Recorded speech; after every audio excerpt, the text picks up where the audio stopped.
And welcome to another episode of Grange TV.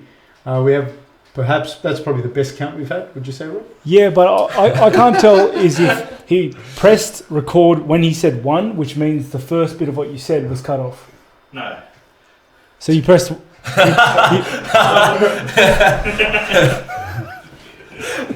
have to wait and see. It all went live, dude. We'll have to wait and see. We have a very, very crowded room today. We have a very crowded room. We have with us in the background, you won't talk on camera, we have with us our major sponsor, Mr. Jack Whittaker, who provided us with Robert Whittaker. Thank you, Jack. We have Taps Opetaia. Did I say your name correct? Yep. Opetaia? Chap Opetaia, yep. Yep. And Jai Opetaia. Opetaia. And Mr. Robert Whittaker. What a full room and tape extraordinaire, David Roberts. We have a full house today.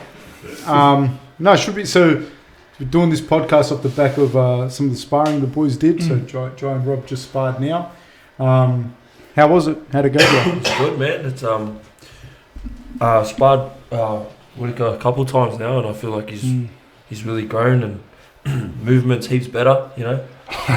Mate, I would hope to have grown because those first couple of times we sparred, you fed me. No way, mate. It was rough. And it's the same with me. I'm learning a lot of him, so it's good, man, and it's helping us both grow. Yeah, no, great body to move around with. Great body. So you're his father and his coach. What's the watching them spar? Can Rob box? Like, what's the level to as a boxer in pure boxing? And what do you see the transition like for an MMA fighter to box? Yeah. I guess MMA and boxing are different. The stances and what Rob does to set up to do all his other MMA stuff. I think he boxes well. He's very awkward. He's like another Awkward, I say. like another Jeff Horn. Like awkward but strong. And yeah. What is it that makes it awkward in particular about the style?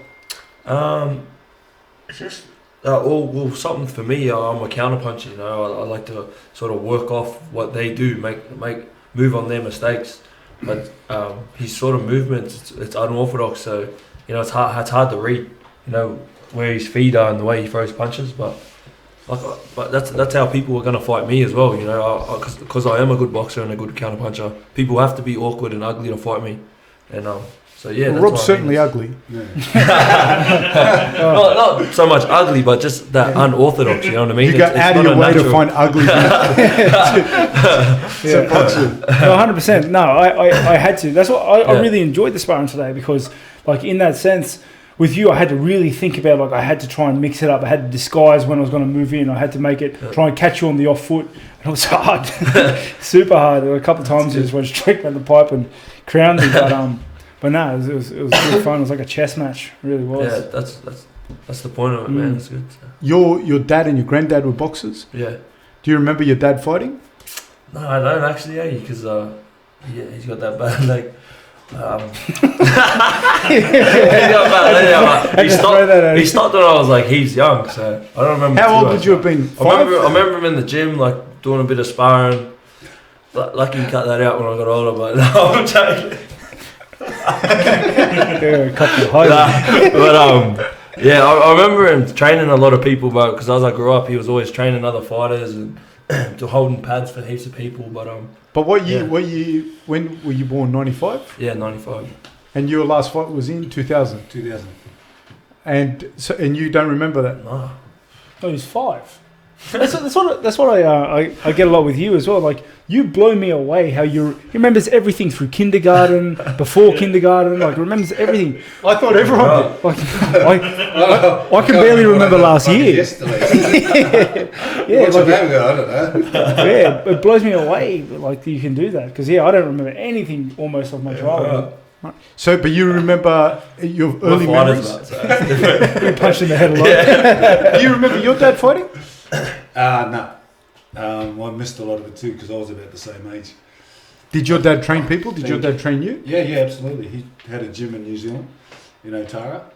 He trained quite a few people. So I grew up doing the same thing he did, swinging off the bags and getting bashed by the older guys and sort of stuff like that. What's the hardest fight that you've had to that you've had to watch for when you've watched Jai fight? The hardest one? For you as a coach and as a coach, let's segment it like this: as a coach and then as a dad. Oh yeah. I think it would have been the Olympic Games when he fought at the Olympic Games. He got German. No, he was from Kazakhstan or something. Azerbaijan. Or something. And so when he went there, he got drew. They all drew whatever, pulled out that. He drew the number 1 in the world at the time. So he rings me up and said, "Oh, we've got the number 1." I said, "You're at the Olympics, mate. They're all fucking number 1. It doesn't really matter." And the way he fought, he should have won it, I reckon. But I don't know whether I'm biased, but a lot of people reckon. I've seen the fight. I couldn't remember where the guy. Yeah. He should have won it, really. But I think it was hard because he knew he put so. It was a draw after the first 2 rounds, eh? That's right. Yeah. And in the last round, he went out harder in the last round, and they still gave it to him. So I think it was hard because he put so much into it. And it was hard as a dad or hard as a coach? both, as a coach as well. And because when you go to the AIS, as a coach, what we were doing exactly the same as what they were doing at the AIS. We had sponsors paying for our physio and strength conditioning, and so there was not too much they were doing different from what we were doing. So you had to move into the AIS. Yeah, sorry, Dave, is the volume all right with probably just yeah, bit Get a bit closer. Yeah, because it can't. Oh, yeah, you sorry. won't hear it. Then people, did you go and hear it? Sorry, yeah. So so they had to take him away, and they have to join a team. But as you know, boxing's really not a team thing like football. So when I seen him, sorry about that. Hello. So when I seen him lose, I was disappointed with the coaches not picking up the way he was fighting and all that sort of stuff. But Was it an overestimation of the other opponent or an underestimation of Jai or both? Or how did you feel, Jai? But how did you guys feel about that? I sort of know what my dad's. Sorry, just to give context, you were the youngest person from Australia to ever qualify for the Olympics at 16 years old. Yeah. So yeah, he qualified at 16 and turned 17 2 weeks before we walked into the village. yeah. So I think most of it for him was just I'm here. Well, I definitely didn't take it in. I didn't soak it in because when I look back at it now, I'm like, it's crazy. But when I was there, I was like, I don't know. I was just didn't take it in. I was just there for a trip, another boxing tournament. No, he was ready for it. I thought he was ready for I was it. fit, but But then when he walked out, because I can read him in his body and his looks, I know when he's on and when he's off. And he was that pumped when he walked out. I knew he was going to fight wrong because he just was like, instead of boxing him, he went out and tried to brawl with him. And it was a good fight, but I still reckon he won it. But yeah, that was my disappointment one and the hardest, I think. Okay, I just to give the credentials here, I checked them with you earlier, but you were the AIBA Youth World Bronze Medalist, the world title holder as an amateur, the World Youth Cruiserweight title holder, that's an IBF title, WBC Oriental and Pacific Cruiserweight champion, the Australian Cruiserweight champion, and the youngest ever Australian to compete in an Olympics. yeah. One of the questions, I guess, for both of you is because you started fighting very, very early as well, as you debut as a pro at 18. Yeah, because that was the legal age for MMA. It was 18. So I have a question for both of you. As young guys, did you feel the relationship to pressure be very different? Like, say, for example, maybe going to Olympic trials now as a grown man versus going as a 16-year-old. As a 16-year-old, maybe you didn't know the full gravity of what you were doing at the time, didn't let the pressure get to you, or yourself, like as an 18-year-old starting to fight in MMA before you grasp necessarily the full concept of what you know now. I don't know, what's the relationship with that? I can't imagine what it would be like to be going to the Olympics at 16. Like when I was 21, I got into the Ultimate Fighter House, and the only thing I could think about the whole time was all the free kit Like with all the free gear, all the gloves, That's what he was doing. all the clothes, the shirt. And I was like, I am set. Like I got That's what so he much was doing. stuff. Like, and that was at 21. So like, I can't imagine at 16 what it would have been like to be given all this kit, to be treated, to be put on, because you would have been put on a bit of a pedestal as like the team, the competing team, and put into the village, and I can't imagine what that would have been like. Yeah, man, I remember getting my kid. They took us to the big factory, giving us all this LZ gear, bro. It was Christmas, but yeah, I think that's where what my dad was saying earlier about the way I fought. I fought with sort of ego. Like I felt like people thought I was too young to be there.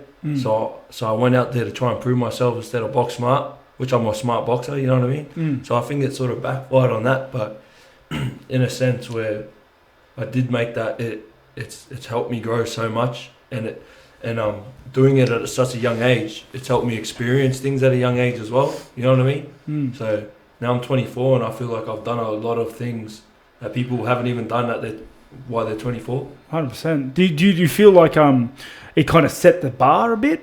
You know, even though you think you won that fight, like it was a close fight. It was a platform to be where we're at today. Yeah, like it set the bar, and you're like, okay, there's killers in the world. Yeah, that's right. I got to work. Yeah. And you know who won the gold medal in the games? Usyk.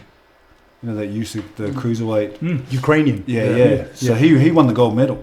So my eyes were on him because I knew he was fucking dangerous. But he wasn't number one ranked, eh? No, he wasn't. The guy that he fought, he ended up getting the bronze medal. So the guy that he drew first, he's ranked number one in the world. But Usyk has won like I don't know how many amateur fights. Yeah, He's had about 1 million amateur fights. Yeah. Put him up there, so. No. Back then he had like 400 or 500. Yeah. Friggin' fights. Him and Lemonchenko and all those Europeans, because their circuit's different from Australia and New Zealand and all the South Pacific boxing community, all that, Oceania as they call it. So. At the moment, you're ranked 11th WBA, 12th IBF, and 15th in the WBO. So how far away are you from? Because you know we are talking people to. I think maybe not the next, but probably the one after that, world champion. But how far do you guys think? Not far at all. I've got a good team behind me, and they're doing their job to get me to the belt. But I'm saying we've got about 2-3 max domestic to clean my backyard. There's a few names that have, up here, and I feel like if I don't clean my own backyard, there's always going to be sort of that. He should fight him. So I feel like if I clean this whole Oceania region out, then there'll be everyone sort of get behind me to take on the world, and that's all boxing's about. Like you need to support the fighter out of your country. But and then we're looking at a world title shot in about six fights, Like that's realistic. So it's not far. Probably by the end of next year. That's the plan they've got. Trying to keep winning. Hopefully over here, but we don't want to go over there. When we can do it here, but we need the backing to do it here. Yeah. If we can get a bit of backing, I think from our last show that we had, we got some really, really good feedback of it. And I think it'll just slowly progress, going further and bigger and harder. Like we're ready to take on any of the top 10 in the world tomorrow if we wanted to. But we just got to do it wisely. He's only 24, so I think we should just take our time. Yeah, it's not a huge rush. It's not a rush. Everyone's saying, "Get on, America." I go, shut up. Yeah. What was it like for you? Because you were in a similar position to him at 24. You were breaking into the top 10, top 15 in the world in your respective sport, and then so it's a kind of like a parallel with your careers.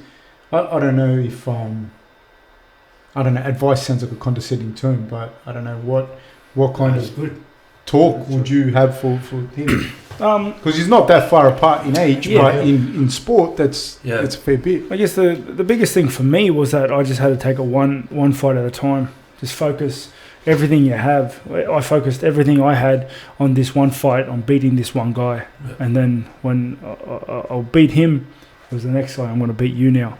And then 2 years passed by, and then you were there. Then I was there, and it happens so quick too. Yeah. That's what you got to do is keep freaking winning. Yeah, Yeah. That's all that you makes got to do. sense. That makes sense. Just the one fight at a time. Yeah. Just because you can't look past it. Yeah. There is nothing past it, because the roads are different depending on a win or a loss. So you just like this fight means everything. Every fight for me was like a world title fight. Yeah, like that's fighting right. for the title wasn't more important to me than any of the other fights before it. And just Yeah. like defending the belt like in October is not different for me. It's the same. It's the exact same. Yeah. I just want to beat you because I don't want to get beat up. Yeah. So, yeah. How much has it helped you, do you think, having an extensive amateur career and travelling and all of that? Huge, bro. Massive, mate. And especially the international belts, like because I'm literally just a kid from the Central Coast, like this sort of stuff. Before my first ever international tournament was the Junior World Championships, and I won it. Where was that, in Armenia? No, Kazakhstan.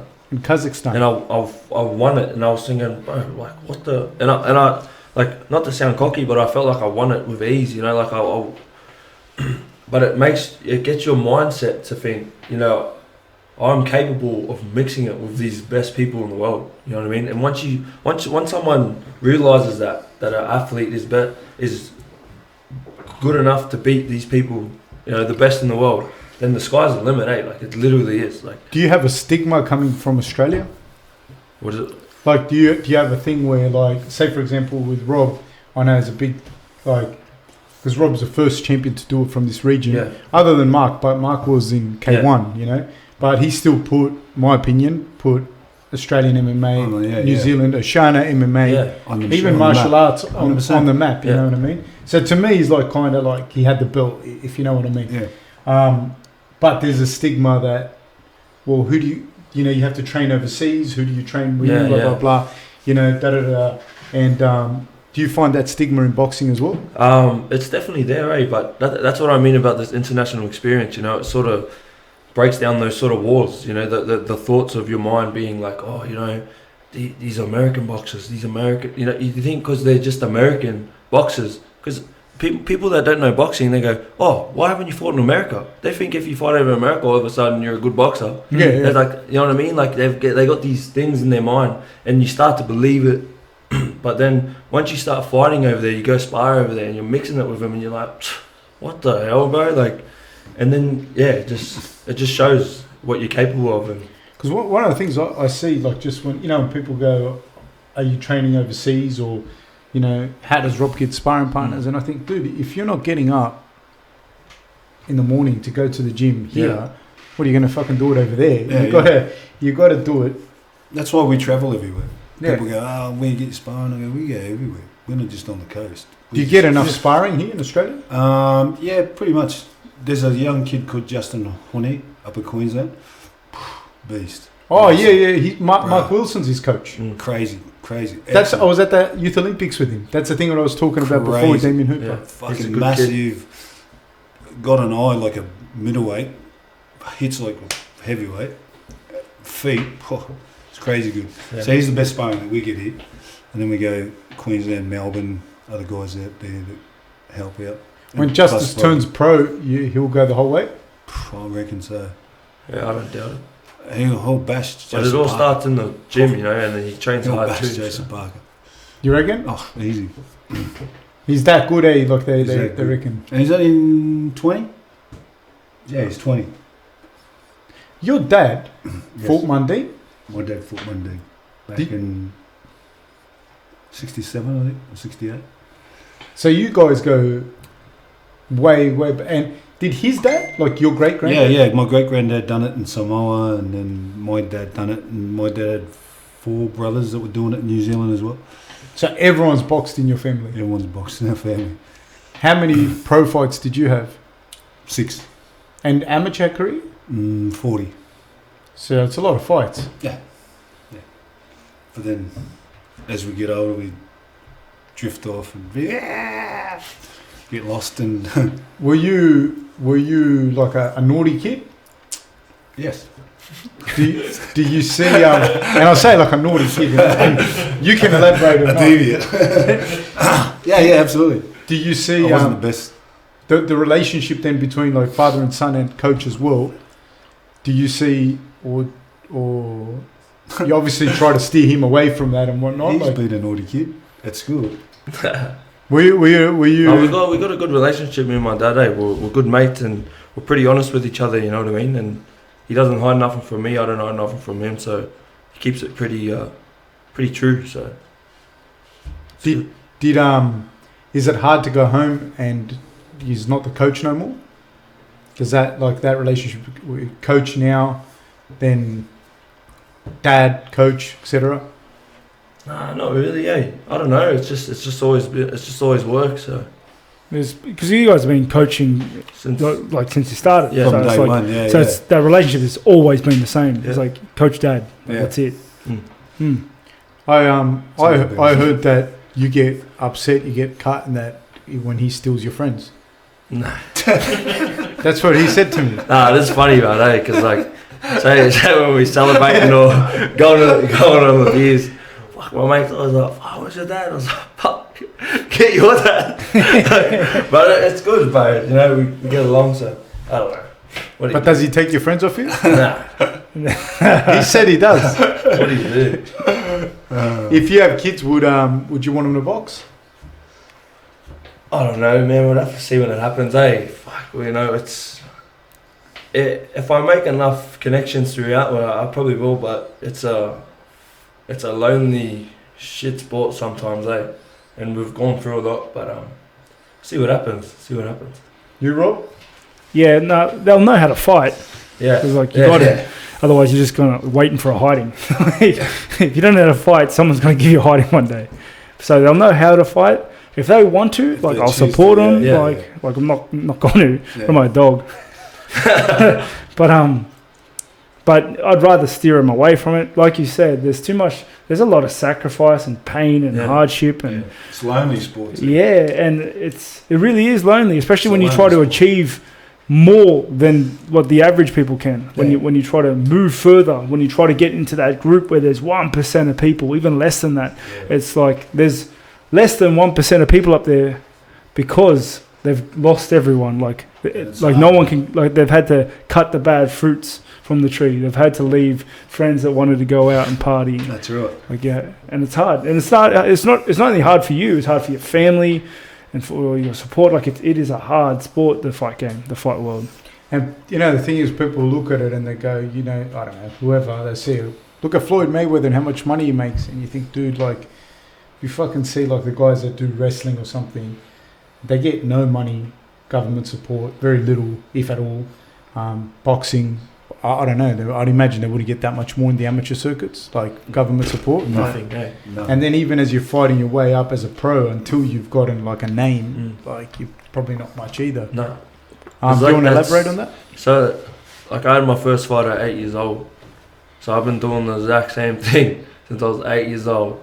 Running, training, punching, you know what I mean? Same thing. And I feel like maybe the last 12 months, I'm actually starting to get something out of it. You know what I mean? Boxing's actually giving a little bit back. Not enough to, support my family. If I was to have kids right now, I'd be, but I'm getting by, and you know what I mean? I haven't got there yet, you know what I mean? That's a funny thing you mentioned as well. I see a lot of people talking and they're like, oh, when you love something, you can do it forever.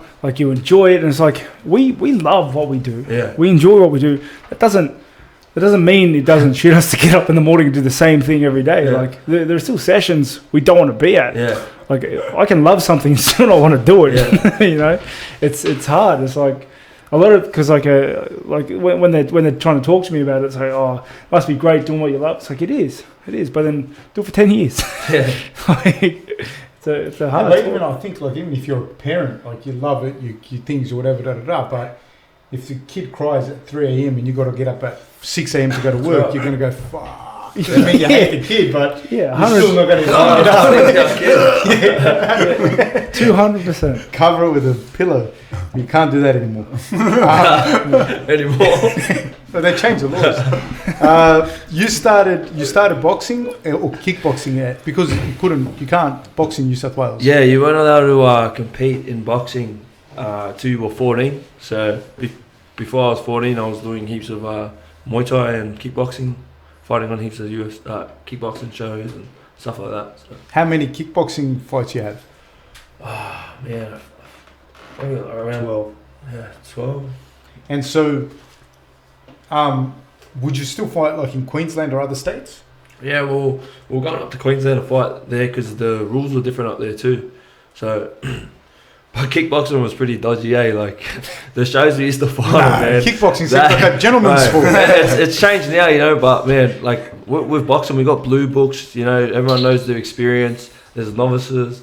Man, when we were kids fighting on those shows, you'd just rock up, find another kid and go, oh, has he had many fights? The trainer would be like, nah, he hasn't had many. Just chuck him in. Far out. I was fighting like, I would have been, young, man, like 10 fighting like 12, 13-year-olds, you know what I mean? Like Pre-blue book days. Yeah. Well, but I was a big kid too, so, and my dad was just like, yeah, nah, you'll be right, jump in. So How'd you go in the fights? Yeah, well, I can't remember my record, I think you lost about 5, maybe 6. Well, it was just about getting in there, you know. It was like at that age, being tough. Getting used to the stage. just used getting to it. experience under your belt, eh? Because all the kids were heaps older than him because he was short and stocky. Oh, were you a short kid? He was short. He had Sure. him bloom. was He had pretty him bloom when he was about 20. I thought he was going to be short like my dad. Did you enjoy kicking? Are you good at kicking? Oh, man, Are you good at kicking? well, back in the day, man, like I was a southpaw, so I was like the left kick was, Yeah. you know, back when I was a kid. But it was just, I grew up kickboxing, so I was, Yeah. I didn't mind it, eh? It was Yeah. good. But the transfer from going from kickboxing to boxing, because I had kickboxing and then I'd have a boxing fight in like Canberra, because Canberra, the rules would be different. You could fight there when I was like 13 or 12, and then I'd go back to kickboxing and I was doing all this head movement and get kicked in the face. Because when we were about to spar earlier today, Fab goes, you know what? He's also had heaps of kickboxing fights. I was like, oh, that's all I need. He can kick now as well. Nah, man. I haven't got the kick for years. Maybe we could do some kickboxing. No way. Kickboxing. Man. Well, your dad was signing you up for kickboxing. Yeah. We're sparring. You know what? But on the way here, I was thinking in my head, I was like, oh man, like I probably could be able to do something. And then after we sparred, I was thinking, not a chance I'm copping a kick to the leg. No. We'll be able to walk for 2 weeks, eh? No way. So. When was the last time you did kickboxing? 14. I think 14. I had my last one. Over 10 years. Yeah. Over 10 years ago. Dad was so keen for you to Yeah, kickbox. he signed you up. Like we pretty much signed the form. It's like he just throws in the deep end, man. It all was off-putting when we were sparring today. Was when I would come in, I'd land a crisp shot on you, and your dad would be like, "Yeah, good shot, Rob." I was like, "Yeah." My dad usually walks to the other person's corner and helps them out when we're sparring, man. Oh. Yeah, I'm going to make it hard for him. I was like, "Yeah." That was a good shot. Yeah, he loves it. You went to the Commonwealth Games as well, eh? Yeah. Now that would have been different to the Olympics, because when you went to the Olympics, you weren't expected to win. You were just a kid that went to the Olympics. But when you went to Commonwealth Games, you were one of the favourites to win. Yeah. Am I correct with that? Yeah. Or was that just me that had all the No, pressure I was. on you? I was one of the favourites. Just Fab was putting all that pressure on you. I was fucking holding my flags and my giant t-shirt on. Yeah, all the boys were putting money on it. And then when he lost it, I was bring me up going, fuck, what happened? He lost the ball, bro. Yeah, what happened? Yeah. I definitely let the situation get to me, you know. That was another massive learning sort of curve for me in my career, because I lost to a person that shouldn't have beat me. You know what I mean? It was a big Nigerian dude, bro. I was thinking, bro, this guy is huge, and he kept telling my coach and that he's going, I'm gonna eat him for breakfast. And I was going, you talk. Like I was getting cheated up. I was like sweating and stuff before I walked out. Like I was so angry. And I went out there and I tried to stand toe to toe with him, man. Like, and then I fought a complete different fight than what I should have fought. Like, if I would have just boxed his ears off, I probably wouldn't even got touched. Like, I wouldn't even have got a point scored on me. But I went there and I stood in front of him to try and be a man. You know, I tried to like, oh come on, then you want to talk? Let's fight. And then it just all went out the window, eh? Then I went, Yeah, it was terrible. And then I got beat, and then I was just regretted it for ages. And I fought with like emotion than brain. You know what I mean? And that was another massive learning curve for me. Like just to control emotions and just box, because I'm a good boxer. So just fight. Like people don't realize that fighting's not just about punching. It's a science. You know, it's making a miss, moving, countering. So yeah. What did you think of that fight, Taps?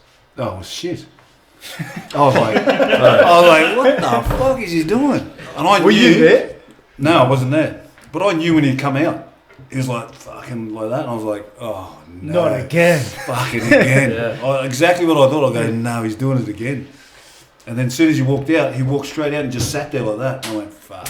Sat on his punches. I turned the TV off after the first round. I copped it for a while when I got home. Sure. You're fucking shit. Probably like you said though, probably one of the best lessons. Yeah, 100%. So You- we sat down and went over it and said, Yeah. you let him get in your head. How hard is it for you to watch that as a dad? Oh, it was crushing. Because I knew he should have come back with a medal. Tell me, how hard is it for you, mate? Because I know from my own experience, it's crushing. But how hard is it for you to know that you could have done better? Oh, but I honestly try not to think about it. You know. Thanks for bringing it up. No, Thanks, man. because I know that feeling. It's the worst feeling. Like I could dead set lay in bed and like not sleep a whole night just thinking about what I should have done. Yeah, And it's the worst feeling, eh? But it's just about learning, and yeah. it's It just Well, shows that's what you tell yourself to get over it. but I feel like I it's, learned from it. I definitely feel like it has sort of like I was still young there, like you know what I mean. Yeah. But I feel like I got those kids' emotions. I was letting it sort of all get to me, and you know, but it happens, and as long as I do learn from it, I don't let it happen again. Then Yeah, because I remember when I had my first loss in where was I, in Macau, and I called my dad up on the phone crying. I was crying my eyes out. How old were you? What do you think? 18, 19? No, 19 probably. That was a Korean guy that triangled you. Yeah, triangled me yeah, because I just the whole prep, the whole week, the whole fight was just. I let it get to me. I let the hype get to me. Like Yeah. I didn't treat things as I should have. Didn't treat the fight as properly as I should have. In what way? Like I just like I went out the night before, like not drinking, but I was just out yeah. in the I was doing casino. things like that too. Huh? I was doing things like that too, eh? I knew I was a hopeful, and I knew I was a good boxer, and I just sort of let it. I wasn't training like a winner. Yeah, I was training like a competitor. Oh yeah, I didn't treat it with the respect that it Yeah. deserved, with the severity that it deserves. It's a serious thing. Like I think, like after the weight cut, I think I went to the casino for a little bit. Like I wasn't back home resting. I definitely didn't eat and hydrate properly because that was back in the day. You saw when we met, I still wasn't doing that right. Not the UFC, but like and I just it wasn't done properly. And then the result was I just went in there and did whatever I wanted. And then got a quick loss, Yeah. and then It's all learning, I think. I rang my dad crying, I was blubbering. Then I wrote myself off that night. Got robbed in the elevator. How'd you get robbed in the elevator? I was blackout drunk, and I passed out in the elevator and woke up with no money, no wallet, no phone. Because after the loss, I just depressedly went to a club and drank as much as I could. They had like a special of like 4 Heineken for $4. Oh mate, like I went crazy because you could only buy 4. Yeah, that was the deal. You got 4 for $4, Yeah. and I went crazy. And then I blacked out, woke up in the lobby with no wallet, no phone, no money. How'd you get on? I had my passport. Like, Oh, you still had your passport. it was upstairs. So luckily I had my passport, and the next day we were going home. So Because I saw that fight. That fight wasn't like the guy was beating you up or anything. You were, if anything, winning, and then you ended up on the ground, and the guy triangled you.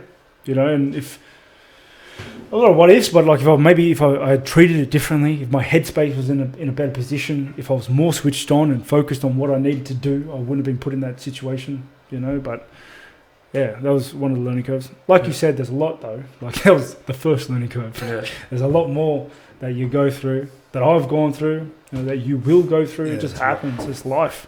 Especially in this game. This game is a roller coaster. Yeah. Like you have your ups and then you have your downs. Yeah. And that's just how it goes. Do you ever worry when like you've made mistakes in the past and you see he's going to make a mistake? Yeah. How do you deal with that, and how do you not like say no, Jai, don't do it, because you got to let him make the mistake too? How do you find that balance? I just say, don't come. Don't come there, come.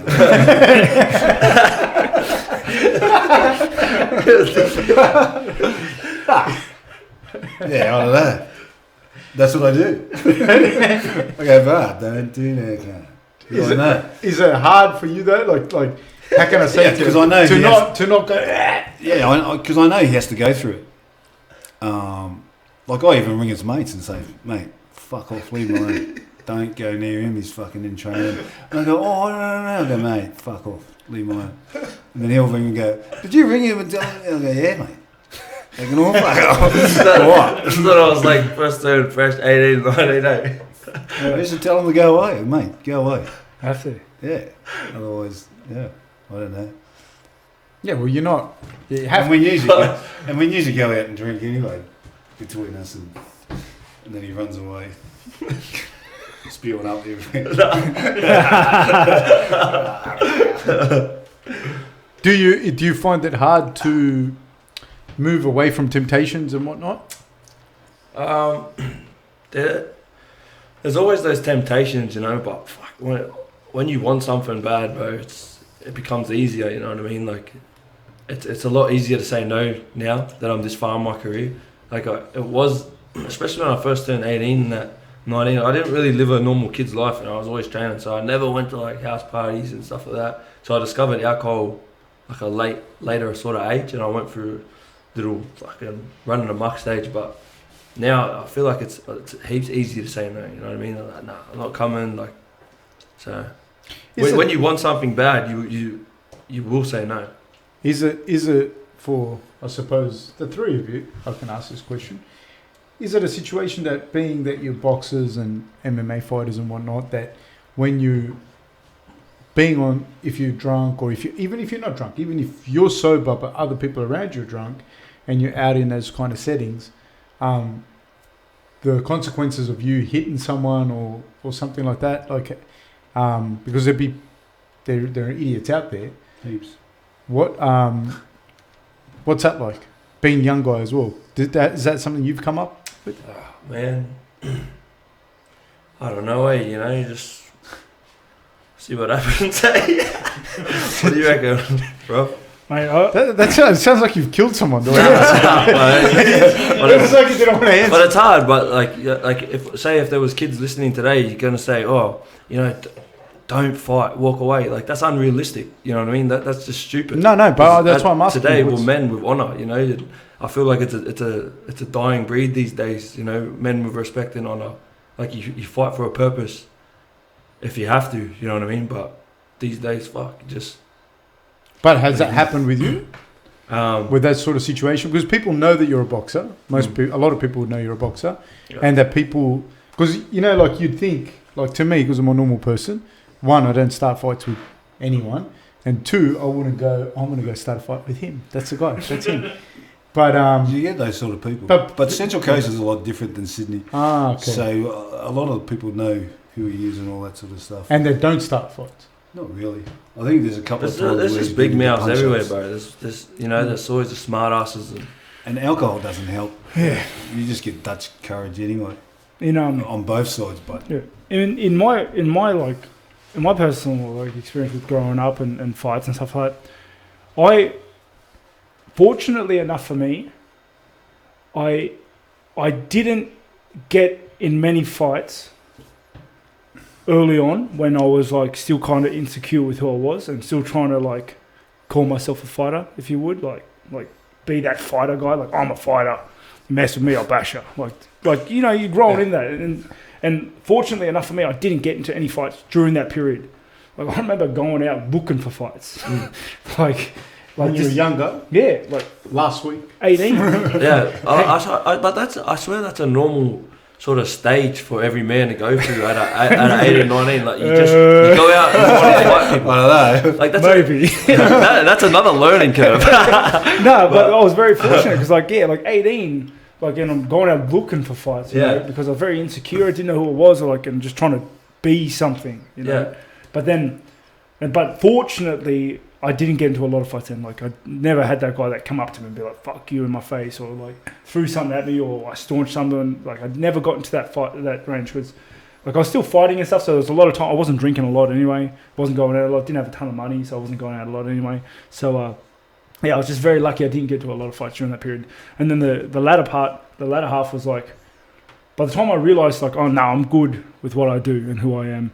I really don't need a fight because I'm not getting paid for it. You know what I mean? Yeah. Like, it became real easy to diffuse the situation. Be like, brother, all good. Yeah. It's like, I'm not going to fight you because that's what I do for a living. You know what I mean? Because it's like an electrician going to your house and wiring it for free. Like, I don't do that.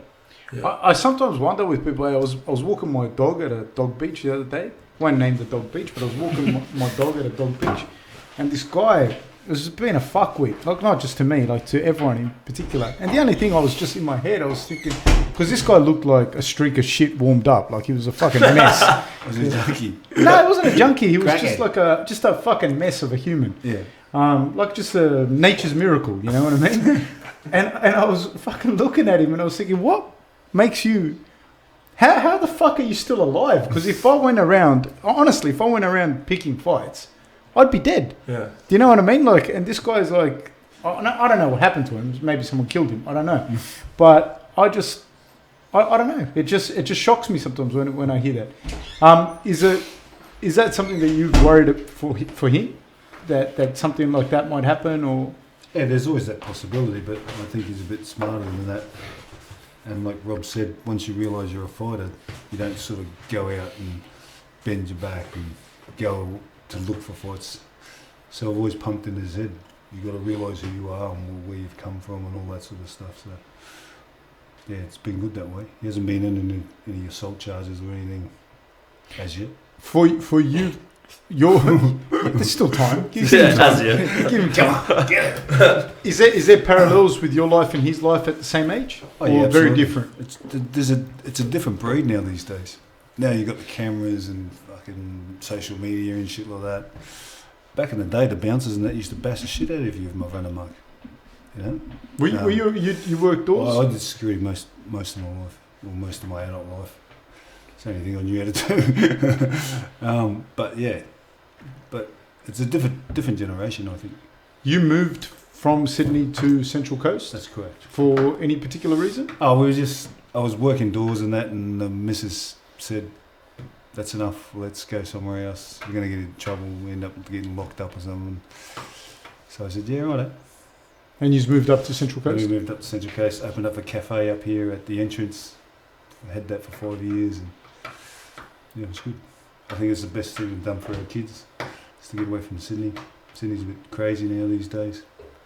It is, I've noticed that as well. Like when you leave, because you also moved out of Sydney kind of thing. Yeah, when you leave, like when you're living here for ages, and like I grew up in South West Sydney, and when you're living here, you don't really notice it that much, because even the dickheads, you're like, oh, it's a dickheads, you know, so it's all right. But as soon as you leave and you're not living there no more, and you look back, you just know it. Well, when we go over the Mooney Bridge, we just go, oh, man, fuck. The people are different. You can walk around the beaches and say good day to everyone. And here, if you say good day to them, they go, what do you want? Do you want something? I think it's the best move we've done. And you like it there in the Central Coast? Yeah, Central Coast is home for me, bro. I don't plan on moving out of Central Coast anytime soon. So. Would you fight in MMA given the opportunity? Nah. And no, I've spent years working on my boxing craft, so I don't know. Probably not, eh? How hard do you think it is to transform. Yeah, for you. Like for someone like Jai to transition because to you've MMA. sparred with a lot of different people. Yeah, I think you could do it. I think the tricky part is like when you go from say boxing to MMA, you have to pick up skill sets. Yeah. Whereas if you went from MMA to boxing, you have to just refine a skill set. What do you think is harder? Makes sense. Oh, it's two different games. It's hard. No. What do you think is harder, to refine and specialize in one thing, or to be able to pick up the other stuff? I think it really depends on the athlete. Like on who, like if you got That's right. if you got a wrestler, Yeah. and you said now we're going to refine your boxing to become a boxer, it's going to be hard. The road's going to be long. He's going to have to build foundations. It's to go just up. brutal. Yeah. But if you're like a striker that went into boxing, like you could refine it. You'd need time to do it, but you could refine it because he has that striking. I feel that like a key component to striking is learning striking from a young age, so that you develop those instincts, those things that you can't really teach. Yeah. You know what I mean? Like you just like A lot of Islander people get that. It's just a normal. yeah, it's hard. It's like when to duck and when not to. Yeah. It's weird. It's really hard to put it. Like I can't put a word to it. Like it really is just instincts. Yeah. And it's like you either have it or you don't. So, but yeah, I think it is really dependent on the athlete. But yeah, like if Jai wanted to go to MMA, he'd have to start refining his kicking skill set again. Then he'd have to pick up wrestling and jiu-jitsu. Yeah, I think I get the stand up, like the striking Yeah, fast, because striking is what I'm doing. I'm natural, and I've like you said, at a young age I was doing all the kicking, kneeing and stuff, and someone gets me on the ground and that's the chokes me out, problem, bro. What's up, that stuff freaks me out, eh? I got no jiu-jitsu experience, eh? And that's the thing, because like if I was coaching against you, I'd be like, you take this guy down. Right away. When you shake hands, you hold on. You hold on like forever, because like no one's gonna want to strike with you. Yeah. But the level, that's the thing I think that people don't understand. Like the level, MMA striking, it's not anywhere near like Jai's level in striking. No, Jai's much more Different technical. games. Much more Like technical. you said, there's different games, and yeah. But I feel like in MMA you can get away with that a little bit more Yeah. because the gloves are smaller. Yeah, definitely. Yeah, but as soon as those hands start coming, Yeah, unless at the high level. the IQ test is if you don't try and take him down. Yeah. That's it. Okay, that person should not breathe. Yeah. He's a fucking idiot. You start on the ground. You shoot Yeah. from across the octagon. Like. But you know, you guys, you used to fight on Tama's shows and that. Yeah. Shout out to Huna Brothers. Yeah, man. Back in the day. So then you never thought, I'd like to give it a shot. Well, I've always just been come from a boxing family, so I felt like Our the plan day I was turned old enough. always going to go boxing. We were going to go there anyway. So we were just doing that to keep him busy and get motivated. Yeah. And we were doing it anyway. So then, as soon as you turned 14, we just went flip. Even when I was like real young, like a real kid. Like, But even Tama and they were like, "Whoa, why? Why are you going to boxing?" I go, "Bro, that's where we come from, man." What's next for you guys? Like, so what from now? Who's next? What's next? Where? We put out a challenge to Australian fighter just for the 16th of November. We're just trying to get it confirmed before we announce a few things, but every step we do now is very important. Every fight we do is bigger and better. So there's every fight we have is going to count. You know what I mean? It's like what Rob said before. Every fight we have is our world title fight, and it's all going to lead up. If I was to lose a fight, then it's going to pull me back a year. You know what I mean? And I don't want to do that. I'm not willing to do that. So we'll focus on every fight. The next one's November 16th. So Who? we put out a challenge to. Can't say. Oh, you can't say. Yeah, that? we're not meant to say till it's confirmed. So. Okay. Yeah. Anyway, he's from Queensland. And he's a cruiserweight. Google that, people. Queensland cruiserweights. And he's number 3 in Australia. You can't say names though. All right, cool. And then, should you be victorious in that, where does that take you? Because that would put you. Would that put you in the top 10? Oh man, I'm to be honest, man, I'm not even sure about all these numbers. They put someone in front of me and I fight him, bro. I trust them to do their job. Put a smart opponent in front of me that will help my ranking, and that's all I focus on. So I didn't even know the numbers and belts until you said them, bro. That's not important to me. It's important to just keep fighting, keep winning. So. We're ready to fight any of the top 10 in the world, like yesterday. But we just want to take our time and make sure when we do go overseas or anything like that, we're going to be prepared 100%. We're not going to go over there and go, oh, nah, we had a good shot at it, but we didn't succeed. But when we go there, they're going to know who we are. Awesome. From Australia, bruv.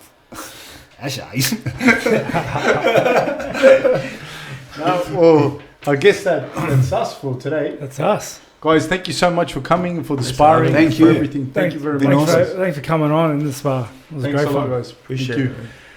Thank you, listeners.